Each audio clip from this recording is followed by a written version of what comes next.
રાજકોટ જિલ્લામાં સિંહોની વધતી અવરજવર અને તેમની સુરક્ષા સુનિશ્ચિત કરવા માટે રાજ્ય સરકારે 3 સાવજ ગૃહનું નિર્માણ કર્યું છે.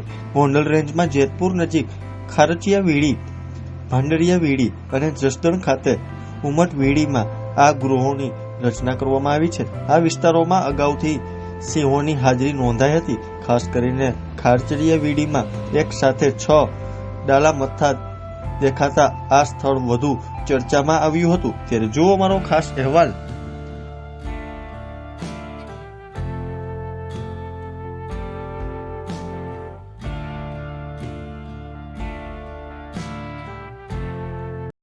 મારું નામ નરેન્દ્ર કુમાર ગઢવી છે.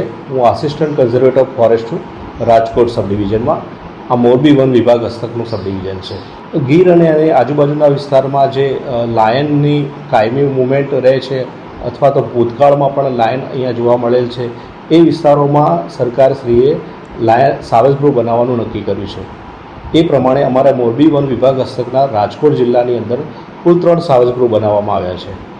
એમાં ગોંડલ રેન્જની અંદર ખીરચિયા વીડી છે, ત્યાં બનાવવામાં આવ્યું છે. અને બીજું છે એ ભંડારિયા વીડી છે, જે ગોંડલ તાલુકામાં આવે છે. અને જસદણ રેન્જની અંદર એક ઉમટ વીડીની અંદર બનાવવામાં આવ્યું છે.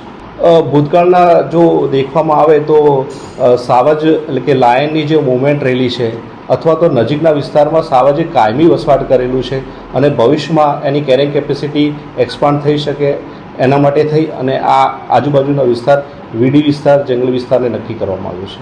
સાવજ ગૃહની અત્યારે 3 જગ્યાએ જે બનાવવામાં આવ્યું છે તેમાં 1 હેક્ટર જેટલો વિસ્તાર પસંદ કરવામાં આવ્યો છે. શરૂઆતમાં તો એને પાણી મળી શકે જાનવરો માટે અને પાણીની વ્યવસ્થા એક આર્ટિફિશિયલ કુંડીની વ્યવસ્થા મધ્યમાં કરવામાં આવી છે. અને સાથે સાથે પોન્ડ પણ બનાવવામાં આવ્યા છે, આર્ટિફિશિયલ પોન્ડ બનાવવામાં આવે છે. અને એની આજુબાજુ ઘાસનું વાવેતર કરવામાં આવ્યું છે. અને કુલ 4 સ્ટ્રીપની અંદર આવી રીતે વાવેતર કરવામાં આવ્યું છે, રાઉન્ડ શેપની.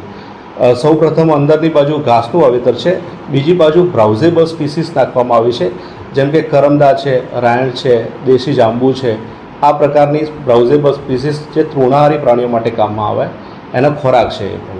એના બાદ જે ફાઇકસ સ્પીસીસ છે, વડ છે, ઉંબરો છે, એ સિવાય ખાખરો છે, નગોડ છે, વાંસ છે, જે રોપાનું વાવેતર કરવામાં આવ્યું છે. અને અત્યારે પ્રોટેક્શન માટે એની ફરતે જે બાર્બેડ વાયર ફેન્સિંગ છે એ કરવામાં આવી છે. અને આ જે પાણીના પોઈન્ટ બનાવવામાં આવ્યું છે તે પાણીની સુવિધા પૂરતી થાય એટલા માટે અત્યારે પાઇપલાઇન કરવામાં આવી છે. અત્યારે ખાસ કરીને સાવજ ગૃહની આજુબાજુના જે વિસ્તાર છે તેમાં ગ્રામીણ વિસ્તાર થોડો દૂર છે, પણ આ વિસ્તારની અંદર લાયનની કાયમી મૂવમેન્ટ થાય અને લાયન અહીંયા સ્થાયી થાય એ બાબતે સ્થાનિક લોકોનો સાથ સહકાર તો મળતો જ રહે છે. અને લોકોએ ખાસ કરી અને આ જે વૃક્ષો આ લાંબા ગાળાનો પ્રોગ્રામ છે, એટલે આ વૃક્ષો મોટા થાય એની તકેદારી રાખવી જોઈએ. આ જે છે ને લાસ્ટ 2025 એપ્રિલ મહિનામાં જ્યારે લાયન સેન્સસની ગણતરી થઈ ત્યારે આપણે જેતપુર જિલ્લાના જે ગ્રામીણ વિસ્તાર છે ત્યાં ગણતરીમાં 6 લાયન જોવા મળેલા હતા. જે આ ખારચિયા વીડી છે એનાથી લગભગ એરિયલ ડિસ્ટન્સમાં 15 કિલોમીટર દૂર છે, ત્યાં એમનું કાયમી વસવાટ જોવા મળે છે. રાજકોટ જિલ્લાની વાત કરું તો આ છેલ્લી ગણતરીમાં 6 નોંધાયેલા છે અને ભવિષ્યમાં સંભાવના સારી છે અહીંયા.